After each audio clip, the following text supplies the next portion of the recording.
बिस्मिल्लाहिर्रहमानिर्रहीम। अस्सलाम वालेकुम नाजरीन, आप यूट्यूब चैनल देख रहे हैं, मैं इमरान खान हूं। नाजरीन, नाइंसाफी की पाकिस्तान में मिसालें कायम की जा रही हैं। अब तो जो पाकिस्तान तहरीक इंसाफ के सख्त मुखालिफिन हैं वो भी ये कहना शुरू हो गए हैं कि ये ज्यादती है, यानी इस लेवल से आगे तो मामला नहीं जाना चाहिए था। जिन सबूतों की बुनियाद के ऊपर सजाएं इदारों को मिलनी चाहिए थी कि ये क्या सबूत और गवाह आप लेकर आए हैं, ऐसे भोंडे मुकदमात आपने बनाए हैं जिन पे जुर्माने हुकूमत को होने चाहिए थे, उनके ऊपर मासूमों को उठाकर जेलों में डाला जा रहा है। ये एक एक लम्हे की सजा का हिसाब देना पड़ेगा। ये जो लोग आज खुदा बने हुए या फिरौन बने हुए ना, जो उठा के इंसानों को कत्ल कर देते हैं, जेलों में डाल देते हैं, जबरी तौर पे लापता कर देते हैं, इन तमाम लोगों को आखिरत भूल गई है। इन्हें इस बात का आइडिया है कि एक एक आदमी के साथ होने वाले एक एक जबर का इन्हें हिसाब देना पड़ेगा। जब इनके हाथ भी बोलेंगे, पांव भी बोलेंगी और जबानें भी इनके खिलाफ गवाही देंगी, तो फिर ये क्या करेंगे रब के हुजूर।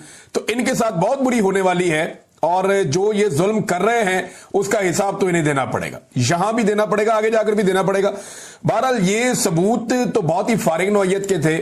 इमरान खान के साथियों ने बहादुरी की वाकई मिसालें कायम कर दी हैं और अवाम ने भी बहादुरी की मिसालें कायम कर दी हैं, रेजिलियंस की मिसालें कायम कर दी हैं। वरना किसी पॉलिटिकल पार्टी को इतना दीवार के साथ लगाया जाए तो उसका बेड़ा ही गर्क हो जाता है, उसके पल्ले ही कख नहीं बचता। लेकिन इमरान खान साहब और उनकी पार्टी के लोग जो है वो डट कर खड़े हुए हैं। लीडरशिप में लोग बहुत सारे कंप्रोमाइज हो जाते हैं, डर जाते हैं, परेशान हो जाते हैं, सबकी अपनी अपनी मजबूरियां हैं। और मैं ये नहीं कहता कि ये लोग कसूरवार हैं। भाई, जब रियासत का डंडा चलता है या गैर कानूनी गैर आईनी हथकंडे इस्तेमाल किए जाते हैं, जब बंदूक से बात की जाती है जुबान की बजाय, तो सारे लोग उसका मुकाबला नहीं करते। ये सियासी लोग हैं, ये कोई जंगजू थोड़ी है जो मैदान जंग से उठकर आए हुए और यहां पर जंग लड़ेंगे। ये टीटीपी थोड़ी है या कोई और इस तरह की तहरीक थोड़ी है, ये तो सियासी लोग हैं। ये सियासत से मुकाबला करते हैं, लेकिन जब आप बंदूक से मारते हैं, जब आप डंडा उठाते हैं, तो ये आपको उसके मुकाबले में बंदूक या डंडा इनके पास नहीं है। ये वैसे आपसे नहीं लड़ते। लेकिन पाकिस्तान की मिलिट्री एस्टेब्लिशमेंट ने अपनी ताकत का बेपनाह इस्तेमाल किया है पाकिस्तान की सियासी जमात के खिलाफ। पहले भी करते रहे हैं, लेकिन इस मर्तबा पाकिस्तान तहरीक इंसाफ के खिलाफ इन्होंने अपनी सारी हदें पार कर दी हैं। नाजरीन, ये अंसार अब्बासी साहब का एक ट्वीट वायरल हो गया। मैं ये ट्वीट आपको पढ़ के सुनाता हूं। ये ट्वीट इनका कुछ अरसा पहले का। अंसार अब्बासी साहब क्या फरमा रहे थे इस फैसले से पहले, ये मैं किसी वजह से आपको पढ़ के सुना रहा हूं। वो ये कहते थे इतलात हैं। इतलात कहां से आती है? मिलिट्री एस्टेब्लिशमेंट देती। इतलात हैं कि फौज और पुलिस के पास, यानी दोनों के पास, फौज के पास भी पुलिस के पास भी, इमरान खान के खिलाफ 9 मई के हमलों के मास्टरमाइंड होने के हवाले से सबूत मौजूद हैं। 9 मई के हवाले से फौजी अदालतों में 103 मुल्जिमान के खिलाफ मुकदमा तकरीबन मुकम्मल हो चुके हैं। इनमें 90% पर जराइम साबित हो चुके हैं। जैसे ही सुप्रीम कोर्ट इजाजत देगी, फौजी अदालतों के फैसले जारी कर दिए जाएंगे। फैसलों के बाद मुबैना मास्टरमाइंड के गिर्द घेरा तंग किया जाएगा। कोशिश है कि इन वाकयात में शामिल अफराद को निशाना इबरत बनाया जाए। अंसार अब्बासी, फौज और पुलिस के पास सबूत है, अंसार अब्बासी साहब ने दावा किया था। एक्चुअली ये उनका नहीं है, मिलिट्री एस्टेब्लिशमेंट का दावा है। फौज अपने लोगों के जरिए से, या जिन लोगों को वो सहाफी समझते हैं या जिनको वो समझते हैं वो उनके करीब हैं, उनके जरिए से वो ये खबरें दे रही है और उन्हें बता रही है कि ये खबर दे दो, हमारे पास ये भी है, ये भी है, ये भी है। लेकिन वो चीजें कभी दिखाई नहीं। इतलात हैं कि इनके पास मास्टरमाइंड होने के सबूत मौजूद है इमरान खान के। और अदालत में सबूत क्या दिए कि वो पुलिस वाला बिल्ली का बच्चा बन गया। अदालत में सबूत क्या दिए कि एक पुलिस वाला मेज के नीचे छुप गया, एक सोफे के नीचे छुप गया। आप अंदाजा करें कि इन भोंडे सबूतों के ऊपर, और इनकी बात कर रही थी मिलिट्री एस्टेब्लिशमेंट के, उनके पास सबूत हैं। यानी इन्हें कानून का पता भी है या इनके दिमाग फारग हैं, मोटी खोपड़ी है, इन्हें पता ही नहीं चलता। और ये वो सबूत है जिनकी बुनियाद के ऊपर अदालत में सजा दिलवा दी, और ये वो सबूत है जिनकी बुनियाद के ऊपर फौजी अदालतें भी सजा देंगी, ये भी क्लेम किया गया।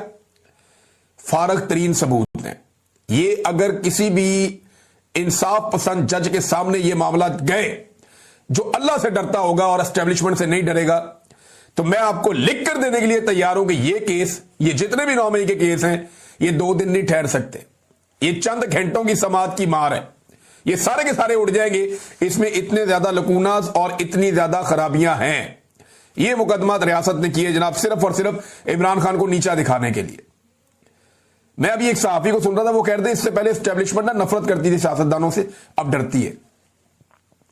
पुराने सियासतदानों से ये नफरत किया करते थे, अब सियासतदानों से ये डरते हैं। इमरान खान ने इनके दिल में डर पैदा कर दिया। एस्टेब्लिशमेंट डर गई है इमरान खान से और उन्हें डरना ही चाहिए, क्योंकि इनके पीछे पाकिस्तान तहरीके इंसाफ के अवाम खड़े हैं, बहुत बड़ी तादाद में पाकिस्तानी इमरान खान के पीछे खड़े हैं। हां, लेकिन ये नाइंसाफी कब बंद होगी वो पाकिस्तानियों ने फैसला करना। यानी वो इमरान खान के पीछे तो खड़े हैं, आप वोटिंग करवा लें तो 80-90% लोग इमरान खान के साथ खड़े हो जाते हैं।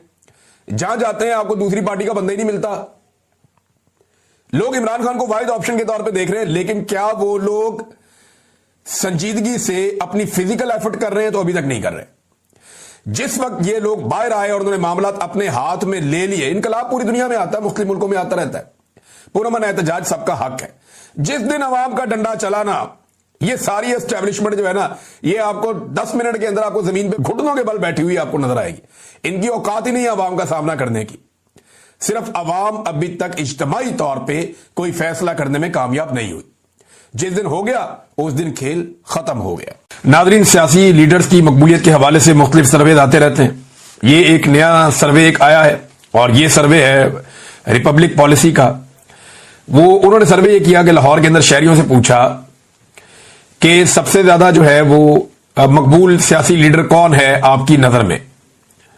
तो शहरियों ने इसका जवाब दिया है। ये जवाब मैं आपके सामने रखता हूं, बड़ा इंटरेस्टिंग है। जो लाहौर के शहरियों से सवालात किए गए, 56% लोगों के मुताबिक इमरान खान उनका सबसे मकबूल लीडर है, 56%।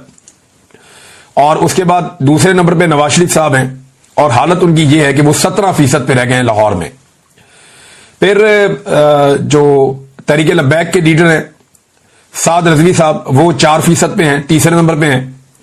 बिलावल जरदारी, एक बड़ी जमहूरी पॉलिटिकल पार्टी के लीडर, वो 3% पे हैं। जमाते इस्लामी 2% पे है। बाकी सियासी जमातें 2% पे हैं, जबकि 16% लोग ऐसे हैं जो किसी भी सियासतदान को पसंद नहीं करते।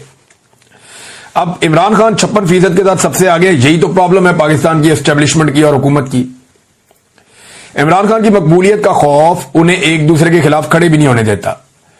और जो इस वक्त एस्टेब्लिशमेंट और मौजूदा हुकूमत के अंदर शामिल जमातों में एक प्यार मोहब्बत और रोमांस चल रहा है, उसकी सबसे बड़ी वजह अवाम में इमरान खान की मकबूलियत है। अगर इमरान खान साहब अवाम में मकबूल ना होते तो शायद ये इतना लंबा ना चलते। अपने अपने सर्वाइवल के लिए एस्टेब्लिशमेंट जो है वो मदद कर रही है रवायती सियासी जमातों की, और रवायती सियासी जमातों की जो हुकूमत है वो मदद कर रही है एस्टेब्लिशमेंट की। तो एक दूसरे के सहारे ये सब बेचारे खड़े हैं। पाकिस्तान में लड़ाई यहां फंसी हुई है कि एक तरफ के लोग ये कहते हैं, यानी एस्टेब्लिशमेंट और हुकूमत, कि पाकिस्तान तहरीके इंसाफ सोशल मीडिया के ऊपर जो आसिम मुनीर और उनके साथियों के खिलाफ जो तनकीद करती है वो तनकीद बंद होनी चाहिए। वो कहते हैं जी